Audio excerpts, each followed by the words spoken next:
The last 2 years, we fought doing these. ბოლო 2 წლის განმავლობაში მოვლენების ასეთ განვითარებამდე მივედით. ეს 2 წელი ჩვენი მიზნების მისაღწევად ვიბრძოდით და ერთ-ერთი მათგანი ძევლების, ცოცხლებისა და გარდაცვლილების დაბრუნება იყო. ამ მიზანს მივაღწევთ. პრეზიდენტ ტრამპის, სტივ უიტკოფისა და ჯარედ კუშნერის დახმარების გარეშე ეს შეუძლებელი იყო.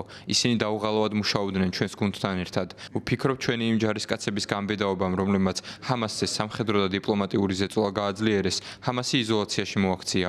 სტივ, ჯარედ, მინდა პირადად გადაგიხადოთ მადლობა იმ ოჯახების საკეთილდღეოდ, რომლებიც საბოლოოდ შეხვდნენ თავიანთ საყვარელ ადამიანებს. მინდა მათი და ისრაელის ხალხის სახელითაც გადაგიხადოთ მადლობა. Isolated.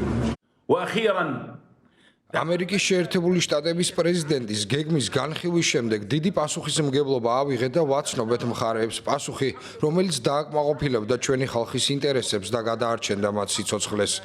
ეს იყო ჩვენი ხედვა ომის შეჩერებასთან დაკავშირებით.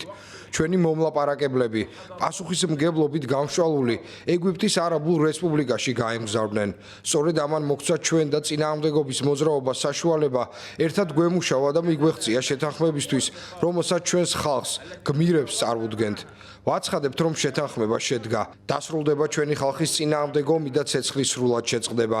ეს გულისხმობს საოკუპაციო ძალების გაყვანას, დახმარების შემოსვლას, რაფაჰის გადასასვლელის გახსნას ორივე მიმართულებით და პატიმრების გაცვლას.